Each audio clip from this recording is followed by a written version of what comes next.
পুরা রাজনন্দিনী ফুড লাভার্সে আপনাদের সবাইকে স্বাগত। আজকে বানাবো কাঁচকলার কারি। কাঁচকলার কারি বানানোর জন্য যথেষ্ট মোটা মোটা সাইজের ফ্রেশ ফ্রেশ কাঁচকলা নিয়ে নিয়েছি। দেখতেই পাচ্ছেন কাঁচকলার চেহারা। তো দুটো নিলেই দেদার, মানে অনেকটা বড় সাইজের আছে, তো অনেকটাই তরকারি হবে। আর এখানে নিয়ে নিয়েছি একটা ছোট্ট সাইজের টমেটো কুচি, ছোট্ট সাইজের পেঁয়াজ কুচি, সামান্য পরিমাণে পাঁচফোড়ন, সামান্য পরিমাণে গোটা গরম মশলা, সামান্য পরিমাণে জিরে ধনে গুঁড়ো, হলুদ গুঁড়ো, স্বাদমতো নুন। এইখানে মশলাটা আমি বেটে নিয়েছি। পেঁয়াজ, আদা, রসুন আর সামান্য টমেটো দিয়েছি। আর দেখতেই পাচ্ছেন একটু লঙ্কা লঙ্কা দেখাচ্ছে না, এই লঙ্কাটা দিয়েছি কাশ্মীরি লঙ্কা, মানে এটা গোটা এনেছিলাম, ওটাকে পেস্ট করেছি, তো কালারটা এত সুন্দর হয়েছে। আর এটার গন্ধ বেরোয়, এটা কিন্তু ঝাল হবে না। এখানে নিয়ে নিয়েছি ফ্রেশ ফ্রেশ যথেষ্ট পরিমাণে ধনেপাতা আর এখানে কাঁচা লঙ্কা। চলুন এখন কাঁচকলাগুলোকে আমি ভালো করে ছালটাকে ছাড়িয়ে আর কেটে নিই। তো দেখুন কাঁচকলাগুলো কেটে নিয়েছি, বেশ বড় বড় সাইজের ছিল, ওই জন্য এইভাবে আমি কেটেছি। তো দারুণ দেখতে লাগছে আর কি। আর চলুন তাহলে কাঁচকলাগুলো কেটে আমি ধুয়ে নিয়েছি। এরপরে এর মধ্যে সামান্য পরিমাণে নুন ও হলুদ গুঁড়ো দিয়ে ভালো করে মেখে নেব। তো দেখুন ফ্রাইং প্যান বসিয়ে নিয়েছি আর এর মধ্যে দিয়ে দেব সর্ষের তেল। এখানে তেল গরম হয়ে গেছে। এরপরে এই যে নুন হলুদ মাখিয়ে আমি যে কাঁচকলাগুলো রেখেছিলাম ওগুলো একে একে করে লাল লাল করে ভেজে নেব, বেশ ব্রাউন ব্রাউন কালার হবে। তো চলুন একে একে কাঁচকলাগুলো ভালো করে ভেজে নেব।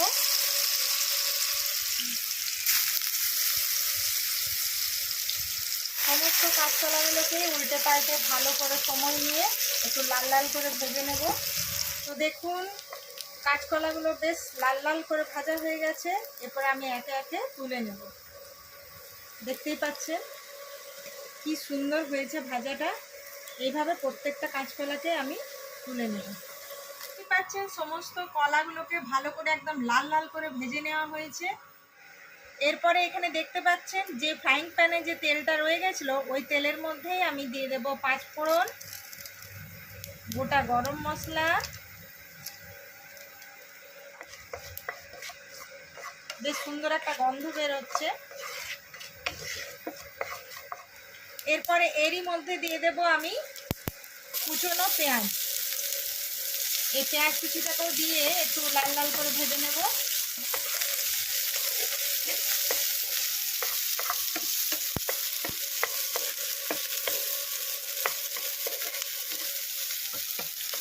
দেখতেই পাচ্ছেন পেঁয়াজটা হালকা সতে হয়ে গেছে। এরপরে এরই মধ্যে আমি দিয়ে দেব টমেটো কুচি। টমেটো কুচিগুলোকেও ভালো করে নাড়াচাড়া করে নেব। প্রায় 1-2 মিনিটের মতো একটু নাড়াচাড়া করে নিলাম।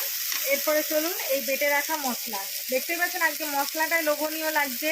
লঙ্কা দিয়েছি কিন্তু কাশ্মীরি লঙ্কা। কাশ্মীরি লঙ্কা কেমন না গোটা গোটা এনেছে আপনার, ওই লঙ্কাটা আমি দিয়েছি। এটা দারুণ একটা গন্ধ, কিন্তু ঝাল হবে না। তো দেখতেই পাচ্ছেন প্রায় আমি 2 চামচের মতো দিয়ে দিলাম বাটা মশলা। এটাতে সমস্ত কিছুই দেওয়া আছে, পেঁয়াজ, আদা, রসুন, টমেটো আর ওই কাশ্মীরি লঙ্কা। চলুন টমেটো, পেঁয়াজ আর বাটা মশলা বেশ ভালো করে ভাজা হচ্ছে। এরই মধ্যে দিয়ে দেবো জিরে ধনে গুঁড়ো আর নুন হলুদ গুঁড়ো একসাথে দিয়ে দিলাম। এটা ভালো করে জমিয়ে একটু কষিয়ে নেব। তো এর মধ্যে যা সামান্য পরিমাণে একটু জল দিয়ে দেবো। জল দিলে কি হবে, মশলাটা ভালো করে ভাজাও হবে, কষানো হবে, নাহলে পুড়ে পুড়ে যাবে। তো আপনারা এই আমার মতো যদি গোটা কাশ্মীরি লঙ্কা না পান, তো আপনারা কিন্তু এমনি কাশ্মীরি লঙ্কা ইউজ করবেন। ওটা দারুণ একটা গন্ধ বেরোবে আর বেশ কালারটাও খুব সুন্দর হবে। কিন্তু যেহেতু আমরা ওইরকম পেয়েছিলাম ওই জন্য আমি ওটা ইউজ করেছিলাম। তো আপনাদের সাথে শেয়ার করবো লঙ্কাটাকে। দারুণ গন্ধ আর ভীষণ সুন্দর কালার। আপনারা জানেন যে আমার বাচ্চারা খাই বলে আমি সবসময় লঙ্কা সবসময় গোটা ইউজ করি, নাহলে দিই না। তো আর একটু জল লাগবে, কারণ জলটা টেনে নিচ্ছে।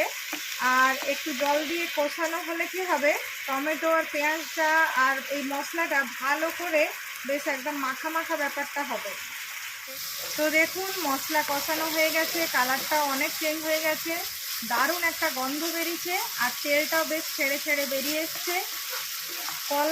কাঁচকলাগুলো যে তেলে ভেজেছিলাম ওই তেলের মধ্যেই রান্নাটাও হয়ে গেল। তো চলুন কষানো শেষ। এরপরে এর মধ্যে একটু সামান্য পরিমাণে জল দিয়ে দেবো। বেশ একটা মাখা মাখা ব্যাপার হবে, কারি তো, কাঁচকলার কারি হচ্ছে, সেই জন্য একটু বেশ কারি যেমন হয় মাখা মাখা ব্যাপার হবে, একদম টকবক করে ফুটবে। তো সেই মাখা মাখা ব্যাপার হবে, অতটা পরিমাণে একটু জল দিতে হবে আমাদেরকে। এই দেখুন। তো চলুন, মশলাটা বেশ ফুটে এসেছে। এরপরে এর মধ্যে দিয়ে দেবো ভেজে রাখা, এই দেখুন বড় বড় সাইজের কাঁচকলা ভেজে রেখেছিলাম, সেগুলোকে এক এক করে এই কারির মধ্যে আমি দিয়ে দেব। দেখতেই পাচ্ছেন দারুণ দেখতে লাগছে। আপনারা অবশ্যই বাড়িতে বানাবেন এইভাবে, আর ফ্যামিলির সাথে খাবেন, খাওয়াবেন, এনজয় করুন। আর রাজনন্দিনী ফুড লাভার্সে এরকমভাবে অনেক অনেক অনেক ভালোবাসা দেবেন। তো চলুন, টকবক করে ফুটছে, এখন আমি 2 মিনিটের জন্য একটু ঢাকা দিয়ে দেবো। যেহেতু মানে কাঁচকলাগুলো ভেজে নিয়েছি, কিন্তু এত বড় বড় সাইজের কাঁচকলা, বেশ একটু কারিটার সাথে বেশ একটু মাখা মাখা ব্যাপার হবে, একটু গন্ধটাও ওর মধ্যে নেবে, সেই জন্য 2 মিনিটের জন্য এটাকে একটু ঢাকা দিয়ে দিলাম। চলুন, 2 মিনিট হয়ে গেছে, দেখে নিই। দেখতেই পাচ্ছেন দারুণ দেখতেও হয়েছে, আর খুব সুন্দর একটা গন্ধ বেরিয়েছে। মশলা একদম টকবক করে ফুটছে। আমি একটু কাঁচকলাগুলোকে একটু উল্টেও নেব, মশলাটা যাতে পুরো সমস্ত কাঁচকলার গায়ে লেগে যায়। যেহেতু কাঁচকলার কারি হচ্ছে, বেশ সবার পাতে বেশ একটু বাটনা বাটনা পড়বে, তাহলে তো দারুণ লাগবে। আর এই কাঁচকলার কারি খেতেও খুব সুন্দর আর দেখতেও দারুণ হয়েছে। আপনারা অবশ্যই বাড়িতে বানাবেন আর কমেন্টে জানাবেন যে কেমন লাগলো আপনাদের এই রেসিপি।